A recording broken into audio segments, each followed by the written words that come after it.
Julia Roberts est une actrice de renommée mondiale, star des comédies romantiques et des mélodrames d'Hollywood. Au cours de sa carrière d'actrice, elle a remporté de nombreux prix prestigieux et ses droits d'auteur sont plutôt pas mal. Comment a-t-elle connu le succès? Et que fait maintenant la propriétaire du sourire le plus désarmant d'Hollywood? Mix Show présente Julia Roberts, comment vit Pretty Woman et ce qu'elle est devenue? La future icône des comédies romantiques est née le 28 octobre 1967 à Smyrna, en Géorgie. Julie Fiona est la troisième enfant de sa famille. Elle a un frère aîné, Eric Roberts, et une sœur, Lisa, qui a également choisi de poursuivre une carrière d'actrice. Tous les rejetons de la famille Roberts n'ont pas tourné sur le grand écran pour rien, car leurs parents ont également exercé une profession créative. Le père de la famille, Walter Grady Roberts, était à la fois vendeur de matelas à eau, acteur et écrivain. Et la mère de Julia, Betty Lou, était secrétaire à l'église et actrice à temps partiel. Tous les deux dirigeaient une école d'art dramatique et étaient en grande difficulté financière au moment de l'arrivée du bébé. Par coïncidence, leur école était fréquentée par les enfants de Martin Luther King. Il avait payé la facture d'hospitalisation de la mère de Julia à l'hôpital en remerciement de l'attention qu'elle portait à ses héritiers. En 1971, alors que Julia a 4 ans, Betty Lou demande le divorce. L'année suivante, elle déménage et épouse le critique de théâtre Michael Mott, avec qui elle a une fille, Nancy. En 1983, ce mariage s'est également effondré. Betty a qualifié son second mariage de grosse erreur, car son mari n'aimait pas les enfants de son premier mariage et les maltraitait, même physiquement. Julia elle-même, à l'âge adulte, n'a jamais partagé publiquement les souvenirs d'une enfance difficile, par respect pour sa mère et sa demi-sœur. Mais le frère de l'actrice, Eric, révélera plus tard que son beau-père était un monstre et faisait de leur vie un vrai enfer. Après le second divorce de leur mère, les enfants ont dû travailler, et ils ont de nouveau eu des problèmes d'argent. Julia a été serveuse dans une pizzeria dès l'âge de 13 ans et a fréquenté le lycée Graffin et le collège Campbell. La future star se passionne pour la clarinette et participe à un concours de beauté local, mais ne gagne jamais. Cependant, ses camarades de classe la considèrent comme laide et se moquent d'elle à cause de sa grande taille, de sa grande bouche et de sa minceur. Et l'actrice est très critique à l'égard de sa propre apparence, malgré le fait qu'elle soit constamment présente dans les différents classements des plus belles femmes du monde. Roberts dit qu'elle a des jambes de sauterelle, des dents de cheval et de la paille à la place des cheveux. En même temps, elle est une opposante à la chirurgie plastique et n'aime pas le maquillage ni les vêtements tape à l'œil. Le fait qu'elle soit devenue actrice a un grand rôle joué pour son frère Eric. Des succès d'acteurs qui ont tellement impressionné la jeune Julia qu'elle a même commencé à participer à des productions amateurs. Mais au départ, la jeune fille voulait être vétérinaire, car elle aimait beaucoup les animaux. Après l'école, Julia est allée à l'université d'État de Géorgie et a déménagé à New York pour rejoindre sa sœur et s'essayer à la comédie. Elle y a signé un contrat avec une agence de mannequins et a commencé à suivre des cours de théâtre. En outre, la jeune actrice s'est engagée dans un entraînement de sa prononciation, car l'accent du Sud n'a jamais été le bienvenu au cinéma. Bientôt, la jeune fille abandonne les cours de théâtre, car elle n'y voit pas beaucoup d'effets, et commence à se rendre aux auditions. D'ailleurs, son nom, Julie, donné à la naissance lorsqu'elle a rejoint la Screen Actors Guild américaine, elle a dû le changer pour Julia, car il y avait déjà une autre actrice enregistrée, Julie Roberts. L'étape suivante vers le succès a été un voyage à Hollywood auprès de son frère, qui avait déjà joué avec succès dans des films. Mais là, la jeune actrice a connu une première déception sérieuse. L'industrie cinématographique américaine n'avait pas besoin d'une autre actrice de province, et même avec un sourire particulier. En 1987, elle n'a pu obtenir qu'un petit rôle dans la série télévisée Crime Story et dans le film Firehouse. La première fois, Julia a été aidée par son frère et l'a même invitée à jouer un petit rôle, celui de la sœur de son personnage, dans le film d'action Blue Red, qui est sorti 3 ans après le tournage. Mais il s'est plutôt vite lassé de garder sa sœur et lui a dit qu'il était temps pour elle de se remettre sur pied. Qui sait, peut-être que si elle n'avait pas reçu un coup de pied au cul, elle n'aurait pas eu autant de succès. Mais la jeune Julia l'a vécu comme une trahison et a même cessé de parler à son frère. Elle s'est ensuite vengée de lui en aidant son ex-femme dans sa bataille juridique, et les tabloïds disent encore que leur relation ne s'est vraiment jamais rétablie. Après avoir perdu son principal assistant dans la conquête du grand écran, Julia a continué à améliorer ses compétences d'actrice en s'inscrivant dans un studio de danse et en apprenant à jouer de différents instruments. Déjà, sans l'aide de son frère, l'actrice a joué dans la série télévisée Miami Vice, et pour ce rôle, elle a appris à jouer de la batterie et de la basse. Sur le tournage du projet, Julia a rencontré Liam Neeson, avec qui ils ont entamé une romance. Roberts avait 19 ans à l'époque et Liam 35 ans. Cette alliance n'a pas duré longtemps et le couple s'est vraiment rapidement séparé. La jeune fille ayant déclaré immédiatement après avoir commencé à vivre ensemble qu'elle n'était pas prête à fonder une famille et a immédiatement déménagé. Au cours de la même année 1988, l'actrice a été invitée à jouer un rôle dans la comédie Mystic Pizza, pour laquelle elle a dû teindre ses cheveux blonds en noir. Après cela, elle devient plus populaire et a reçu 50 000 $. Le rôle suivant de Julia Roberts dans le film Potin de femme, en 1989, a obligé les critiques et le public à parler d'elle comme l'une des actrices les plus prometteuses d'Amérique. My reception, ferns, dancing, tons of people, every pink flower west of the Mississippi, wedding cake in the dining room and the groom's cake. Dans ce film, Julia a joué un rôle mineur, mais vraiment mémorable, celui d'une jeune fille diabétique qui se prépare pour son mariage. Le film a été succès, rapportant 80 millions de $, et Roberts, pour son rôle, a reçu seulement 90 000 $. Un Golden Globe et une nomination pour un Oscar dans la catégorie meilleure actrice dans un second rôle. À propos, sur le plateau, Julia a rencontré un nouveau petit ami, Dylan McDermott, qui a demandé sa bien-aimée en mariage. Mais le mariage non plus n'a pas eu lieu. En 1990, Julia a participé au film L'expérience interdite, qui a remporté à l'actrice 500 000 $ et un nouveau petit ami, Kiefer Sutherland, avec qui elle est même fiancée. L'acteur est à l'origine de la rupture de Julia avec son précédent petit ami. On leur prédit le mariage de l'année. Mais au même moment, les tabloïds s'intéressent à Julia et à Jason Patric, un ami proche de Kiefer. Cependant, ce mariage n'était pas non plus destiné à avoir lieu, puisque la jeune fille a rompu ses fiançailles 3 jours avant la cérémonie, s'enfuyant avec l'ami du marié en Irlande, ce qui lui a valu le surnom de « mariée en fuite », qu'elle confirmera plus d'une fois en mettant brutalement fin à leur relation. Toujours en 1990, Julia Roberts a joué dans le film préféré de beaucoup de filles, Pretty Woman. Oh, honey.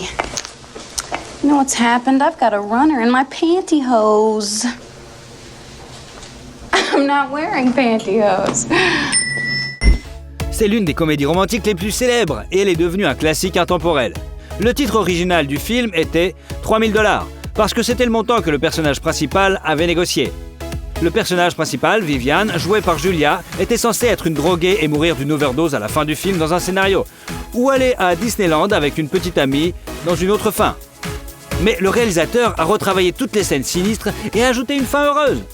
Pendant la préparation du tournage, Julia était tout le temps avec Jerry Marshall, la femme du réalisateur qui dirigeait une clinique gratuite sur Hollywood Boulevard, afin d'apprendre à agir comme Viviane.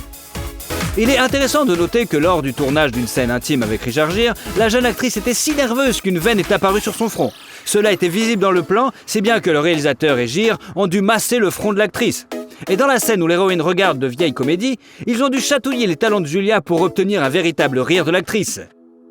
Le chien de Julia, qui n'a pas apprécié la scène romantique entre sa maîtresse et Gere, y a tourné et aboyé. La scène a dû être reprise plusieurs fois. De plus, les acteurs avaient un emploi du temps super chargé et Roberts n'avait pas le temps de manger. À la fin, elle est tombée malade et s'est évanouie. C'est là que Marshall l'a encore aidée en donnant du ton à l'actrice. Autre fin amusante, l'affiche de Pretty Woman représente Julia uniquement de la tête et son corps appartient à une doublure. Apparemment, Roberts n'a pas eu le temps de faire les affiches. Pretty Woman a été un énorme succès dans le monde entier.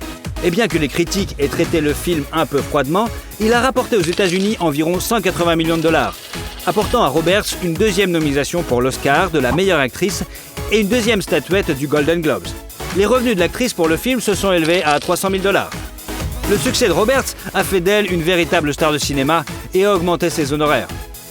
En 1991, l'année du thriller Les Nuits avec mon ennemi, pour la participation duquel elle a été payée 1 million de $, faisant de Julia, à 23 ans, la plus jeune actrice à avoir reçu un cachet à 7 chiffres. Listen, there's only one more thing I'm gonna ask. Only one thing I want to know. Do you have a name? La même année est sorti le film Le choix d'aimer, dans lequel Julia avait les cheveux longs et un cachet de 3 millions de $. Et le conte de Peter Pan, Hook, pour lequel l'actrice a été payée 7 millions de $. Puis l'actrice a eu une brève aventure avec James Foley. Les années suivantes, l'actrice a joué dans le film The Player et a apporté à Roberts un thriller de 8 millions de $, l'affaire Pélican. You mean you skipped class and ignored me for a week and now you're throwing it away? Let me see it. Don't laugh. It was ludicrous of me to think that I could solve it.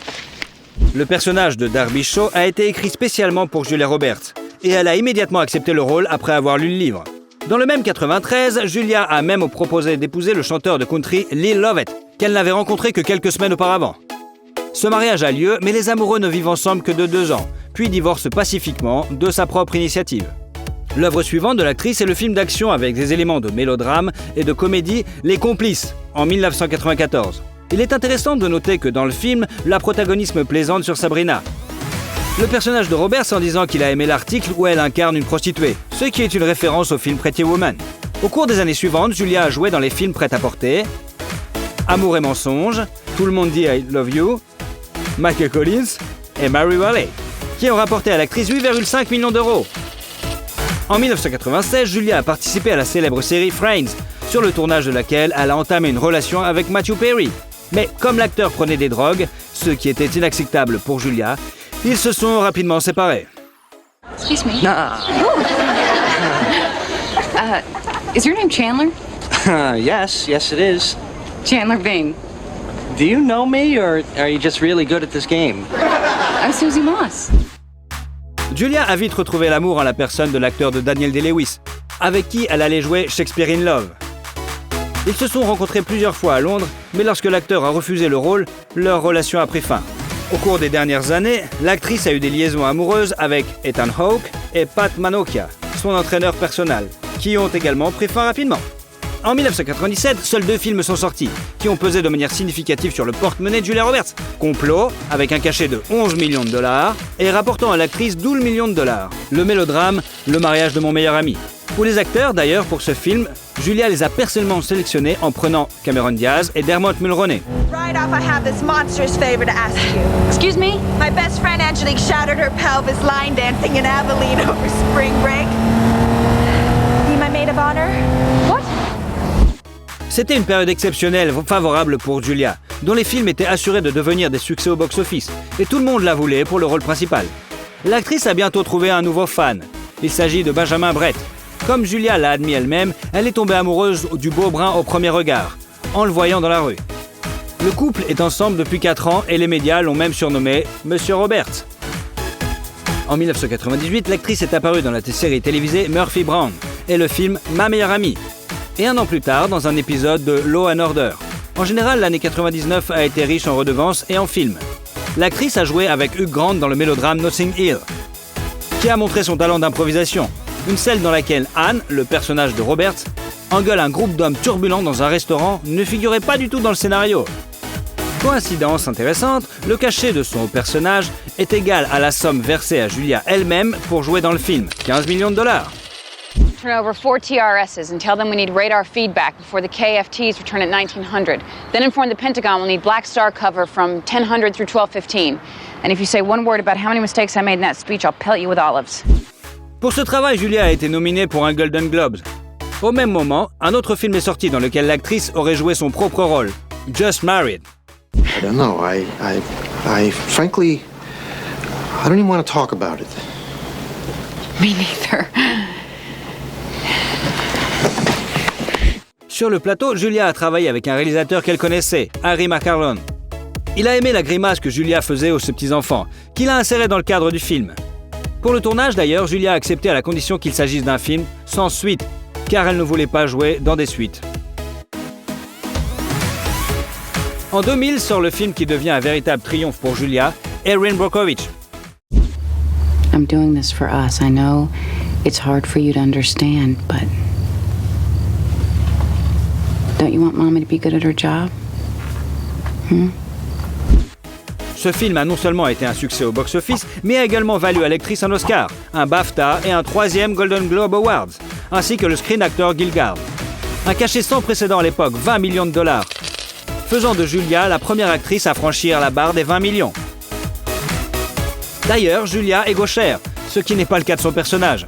L'actrice a donc eu quelques difficultés sur le plateau, par exemple pour la signature des papiers. On sait que lors de la cérémonie des Oscars, l'actrice est apparue en une des robes les plus chères de l'événement, qui a coûté près de 100 millions. L'année suivante, sur le tournage de Le Mexicain, Julia rencontre son futur mari, Daniel Moder, un directeur de la photographie alors marié. Julia a été payée 5 millions de dollars pour le film. Suivent Ocean's 11 avec un cachet de 10 millions. You're 30 seconds late. I was about to send out a search. Hello, Tess. What are you doing here? et couple de stars, dans lequel Julia a abandonné le rôle principal au profit d'un mineur. Mais cela ne l'a pas empêché de gagner 15 millions de dollars. En 2002, Mulder et Roberts se sont mariés, ce qui a surpris tout le monde. Il a même été dit que Roberts a payé une somme importante à l'ex-femme de Daniel pour qu'elle accepte d'accélérer le processus de divorce. On sait peu de choses sur la cérémonie de mariage. Julia portait une robe au contour rose et Mulder une chemise jabot. L'actrice a ensuite admis qu'elle et Danny s'étaient fait tatouer les initiales de l'autre peu avant leur mariage, mais que les lettres avaient été placées là où personne ne les verrait jamais. Le couple s'est ensuite installé dans une luxueuse demeure de Malibu d'une valeur de 9,5 millions de dollars, dotée d'un court de tennis. La même année, Julia a joué dans le film Full Frontal, The Great Champ, et dans le premier film de George Clooney, Confession d'un homme dangereux, dans lequel l'actrice a accepté de jouer par amitié pour la somme symbolique de 250 000 dollars. Le film suivant est sorti en 2003 et a rapporté à l'actrice pas moins de 25 millions de dollars. Le drame, Le sourire de Mona Lisa. Joe. Hello. How are you? Great. Thank you so much for this. You're a pal. It's a pleasure. Your timing is perfect.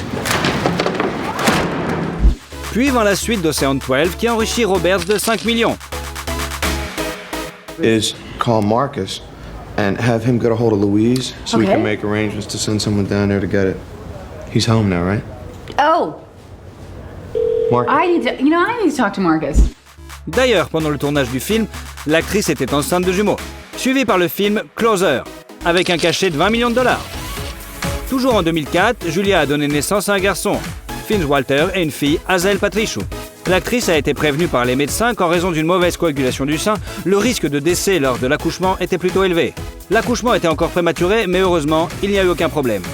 En 2006, Julia a conclu un accord avec le célèbre designer Gianfranco Ferré et a joué dans sa publicité pour une nouvelle collection de lunettes de soleil.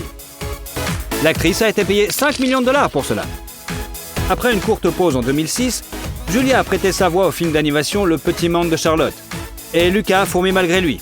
Ses films suivants ont été De la guerre selon Charlie Wilson, pour lequel elle a été nominée pour un Golden Globes, et Fireflies in the Garden, tourné par Daniel, le mari de Julia. Dans ce film, Julia jouait la mère du personnage de Ryan Reynolds, bien qu'en réalité, elle n'ait que 9 ans de plus que son fils à l'écran.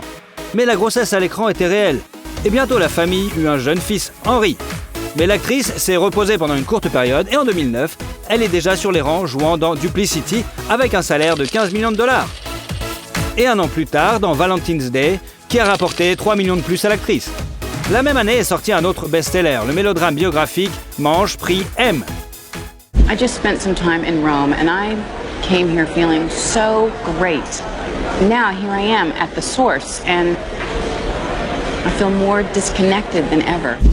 Les droits de l'adaptation cinématographique du roman du même nom, Roberts les a achetés elle-même et y jouait un rôle majeur.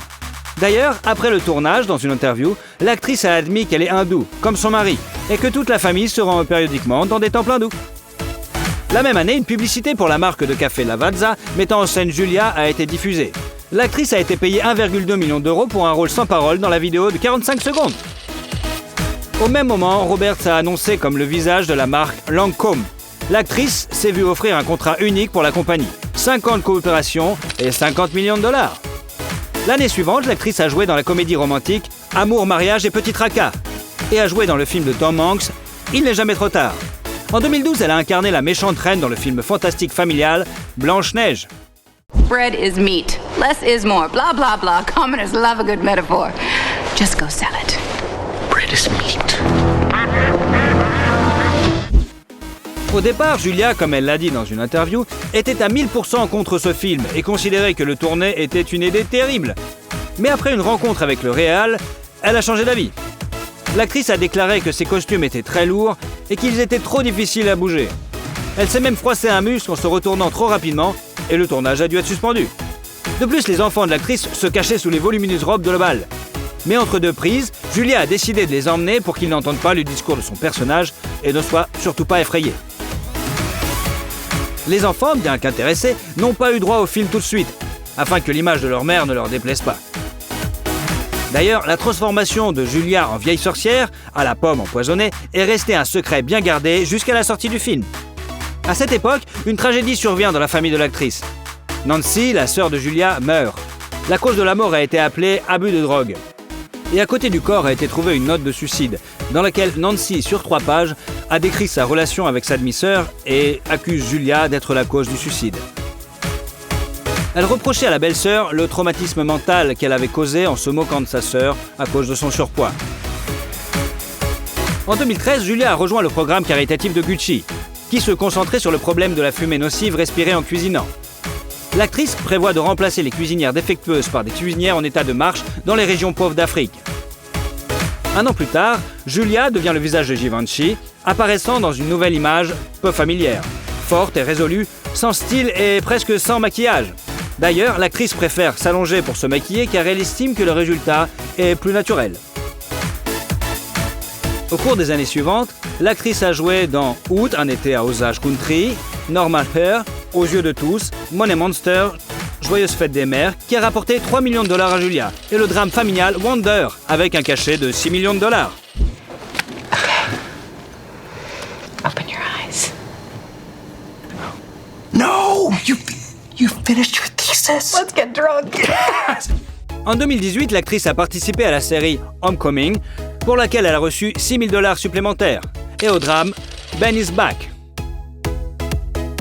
En 2019, Julia est devenue le visage de la marque italienne Calzedonia et en 2020, Chopard a publié une vidéo promotionnelle pour la montre Happy Sport avec Julia dans laquelle elle danse avec insouciance et profite de la vie. La série dramatique Gaslit sur le scandale du Watergate et la comédie romantique Ticket to Paradise ont été lancées. Le drame The Friday Night Kitting Club, basé sur le livre du même nom de Kay Jacob, est actuellement en attente de sortie. En fait, Julia est la tricoteuse la plus célèbre d'Hollywood. Elle crée des motifs complexes et peut tricoter n'importe quoi, d'une écharpe à un manteau ou un sac. Elle a un atelier entier pour toutes sortes de travaux d'aiguille à la maison et emporte son fil avec elle lorsqu'elle est sur le plateau, afin de ne pas rester inactive pendant son temps libre. Il est intéressant de noter que pendant toutes les années où Julia a été mariée à Danny, on a prédit que leur mariage allait bientôt se briser.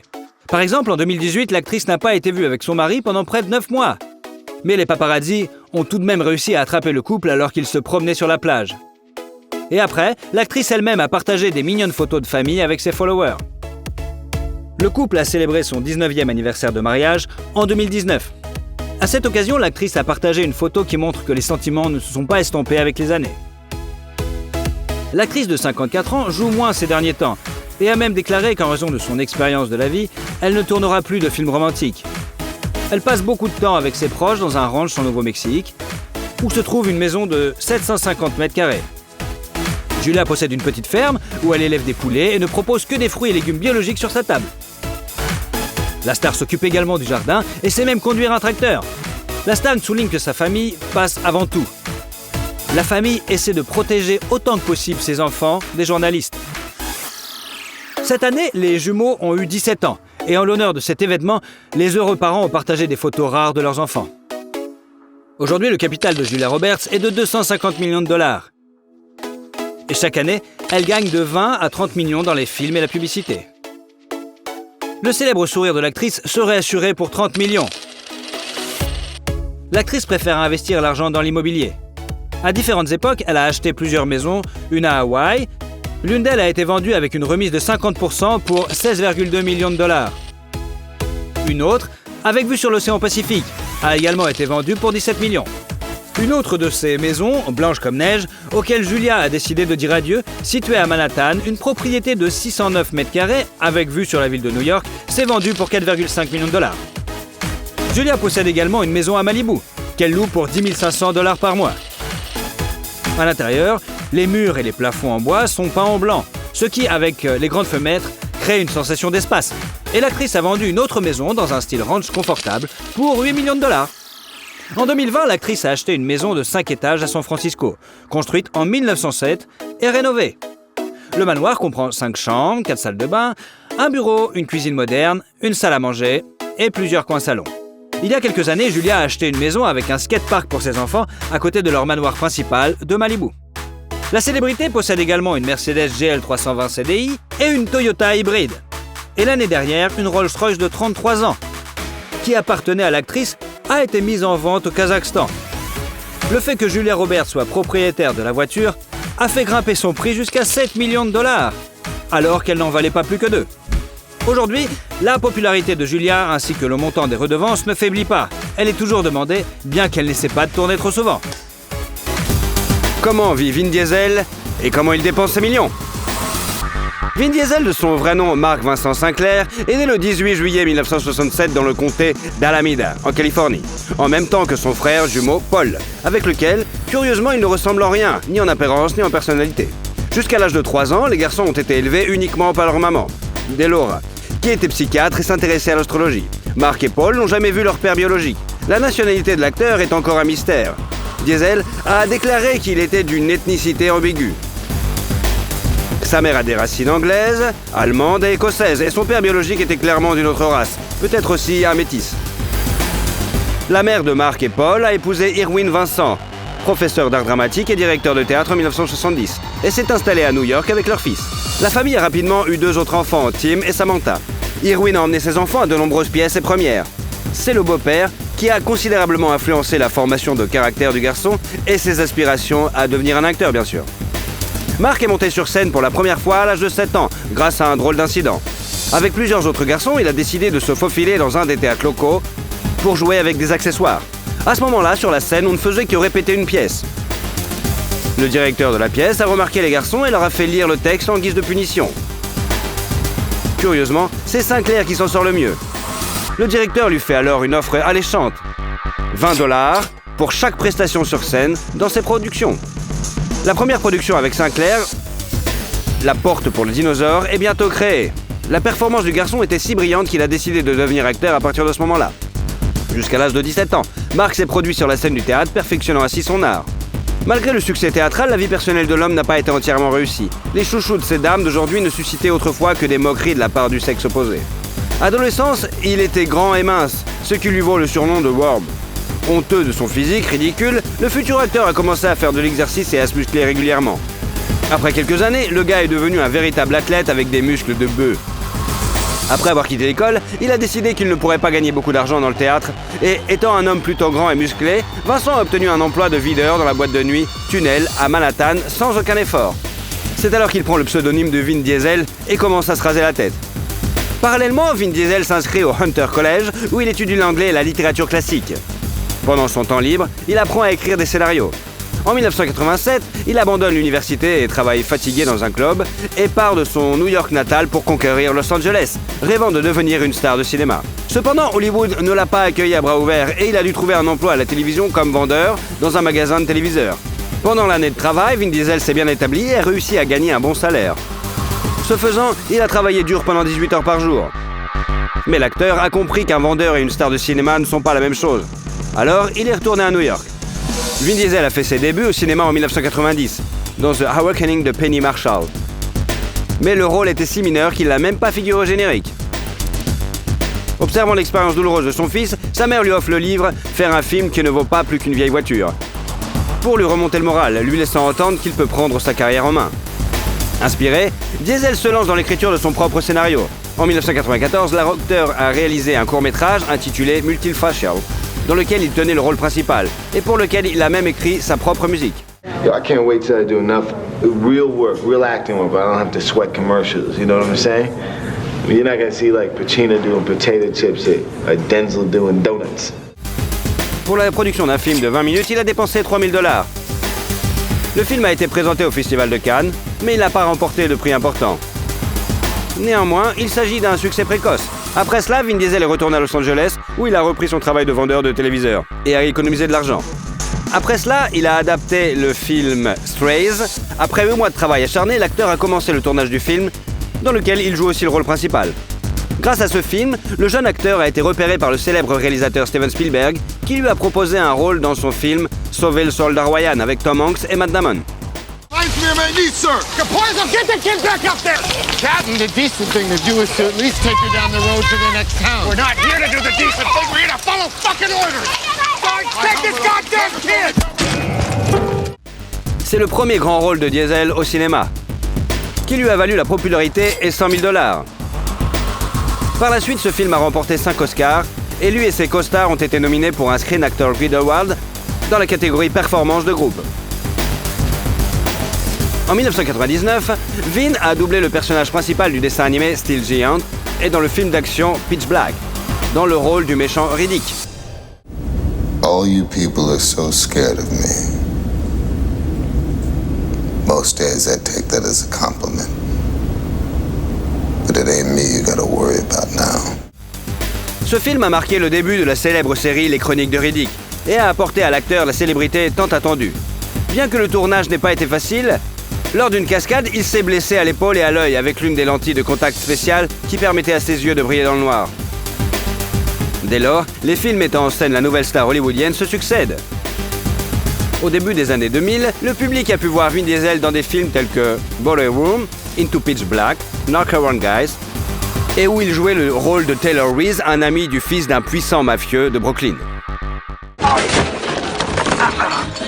The milk guy's getting paid, the potato chip guy's getting paid, the beer guy's getting paid, every fucking body's getting paid, and you look through me, you fuck! L'année 2001 a été l'une des plus réussies dans la vie de l'acteur. Il a partagé la vedette avec Paul Walker dans le film Fast and Furious de Rob Cohen et est devenu l'un des favoris du public. Il a également joué Dominic Toretto dans ce que le public a considéré comme le meilleur rôle que l'acteur pouvait jouer. Then it's over. I didn't call the police, but don't punch me! Put the gun down! I swear to God! You are the cop! You're a cop! Brian, I gotta find Jesse before they do. I'm all the kids got. I'll call in the plates. Le film a rapporté 2 millions de dollars. Le duo de ces acteurs a remporté une autre récompense, le MTV Movie Awards.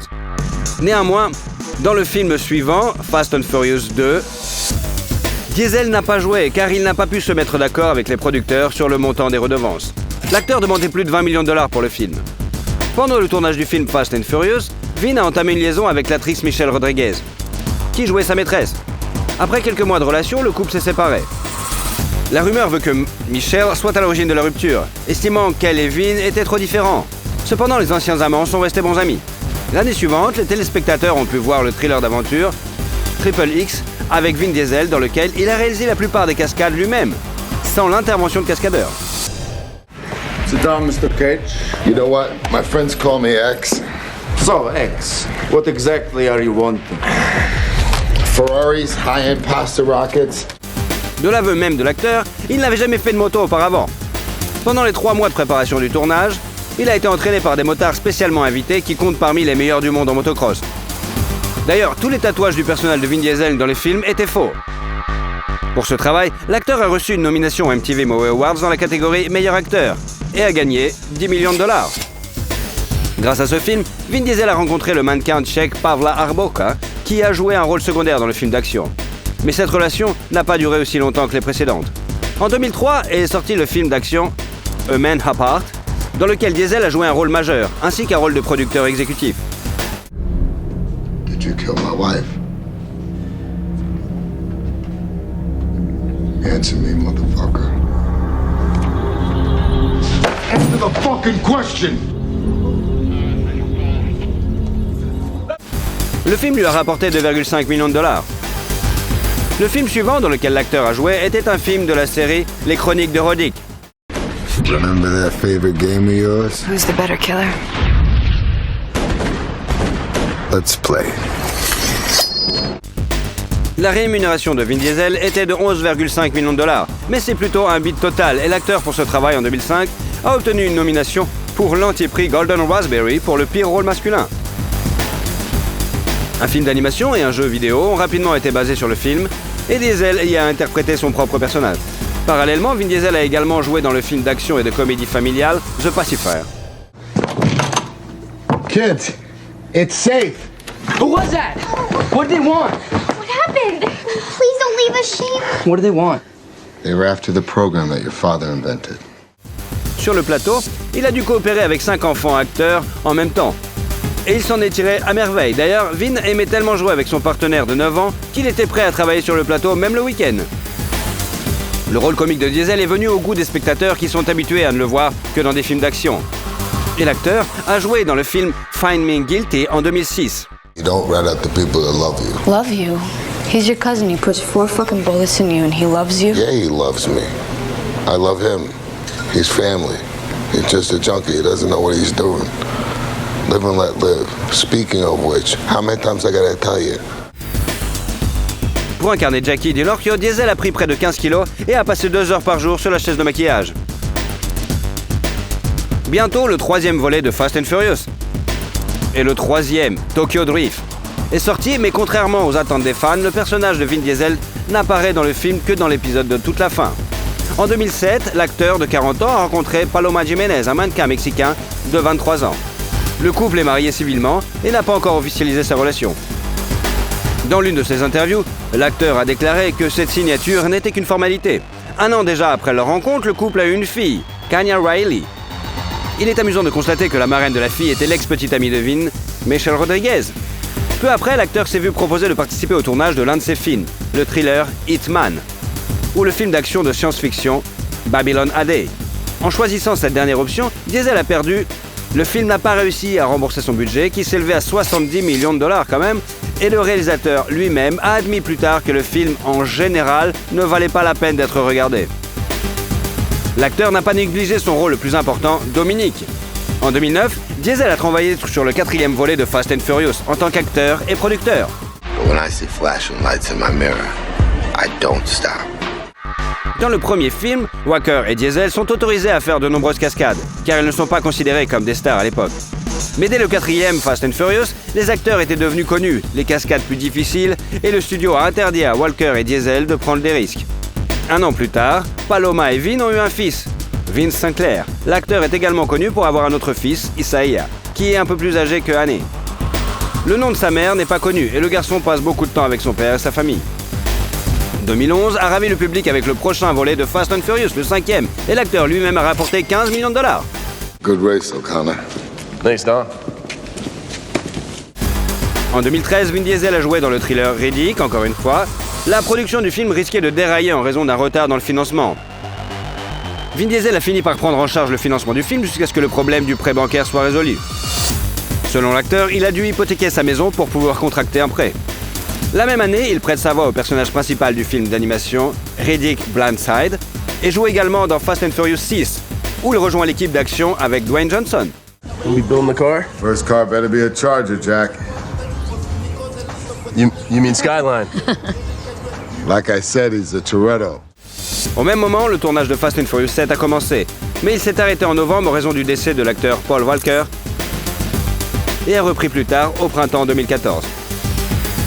Durant cette période, des films mettant en vedette l'acteur sont sortis, tels que Le Dernier Chasseur de Sorcières et Les Gardiens de la Galaxie, où Vin Diesel jouait le rôle de Groot, un personnage animé. L'acteur lui a servi de modèle de capture de mouvement et l'a ensuite doublé dans plusieurs langues, dont le russe. If you free us,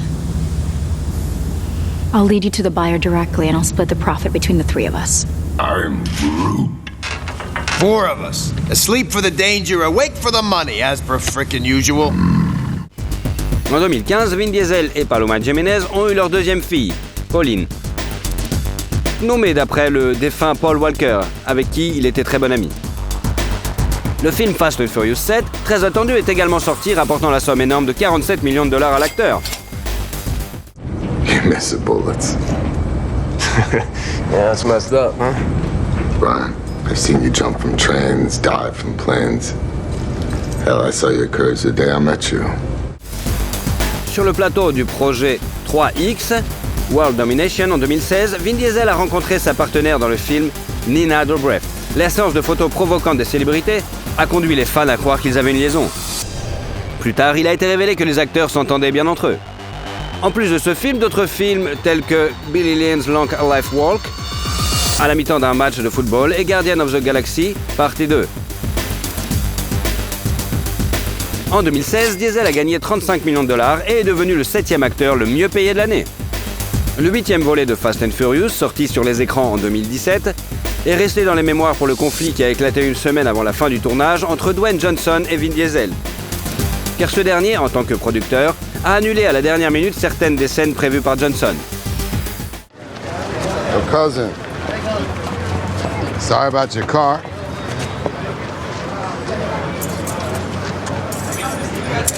Yours was too slow for a Toretto anyway. Your Impala? Are you serious? Diesel a gagné 54,3 millions de dollars pour l'année 2017, ce qui fait de lui le 3e acteur le mieux payé de l'année.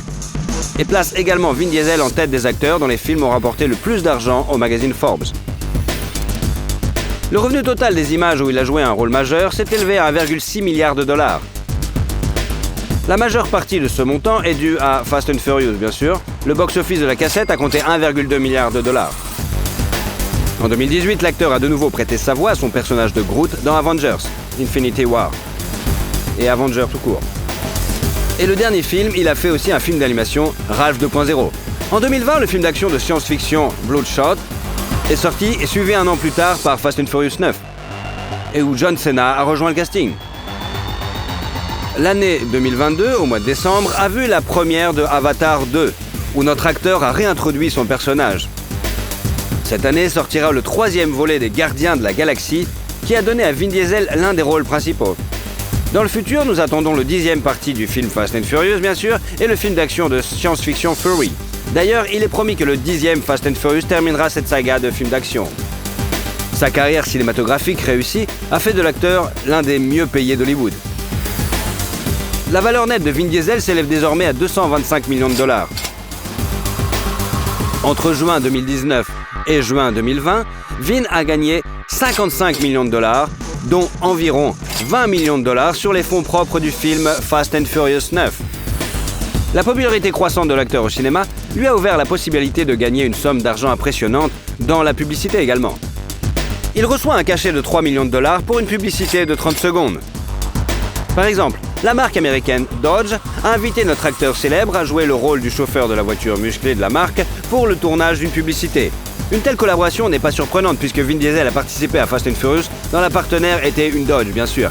L'acteur a également fait la publicité du scooter Yada G5. Après la diffusion de cette publicité, la société chinoise Yada a vu ses ventes augmenter de 90%. Au début de sa carrière, de telles activités, bien que pour un cachet plus modeste bien sûr, lui rapportaient une grande partie de ses revenus. Par exemple, en 1994, Vin Diesel jouait dans des publicités pour des jouets.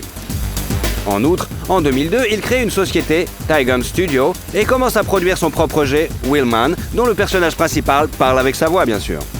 Personne ne doute que Vin Diesel sait non seulement comment gagner de l'argent, mais aussi comment le dépenser. Cela peut sembler anodin, mais l'acteur adore les voitures. Il a dépensé une partie de sa gigantesque fortune dans plusieurs voitures impressionnantes, que n'importe qui voudrait vraiment s'approprier. Sa collection comprend une Dodge Charger Daytona 1969, une Dodge Charger RT 1970, une Chevrolet Corvette Stingray Grand Sport 1963, une Chevrolet Chevelle 1970, une Dodge Charger Tantrum 1970, une Dodge Charger SRT 8 2011, une Lycan Hypersport. Il est intéressant de noter que l'acteur possède également sa propre caravane, qu'il utilise lors des tournages. L'acteur se sent chez lui dans son énorme van à 2 étages de 100 mètres carrés. Le coût de ce luxe est bien sûr de 1,1 million de dollars quand même.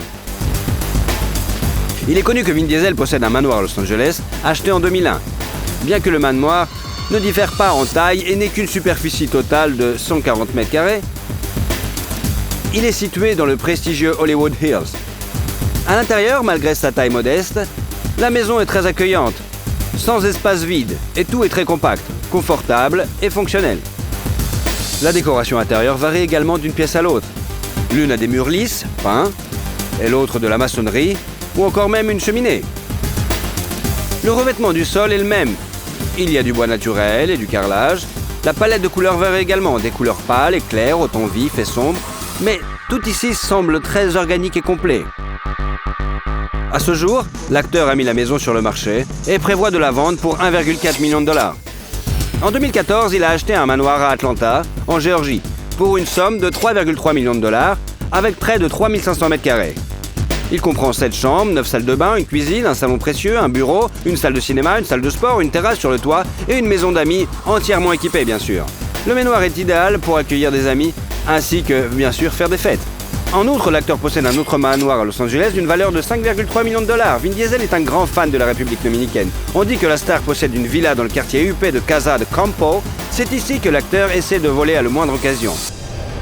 La star hollywoodienne envisage également d'investir dans la construction d'un studio de cinéma en République dominicaine. Vin Diesel adore s'envoler vers le pays de l'été éternel pour ses vacances.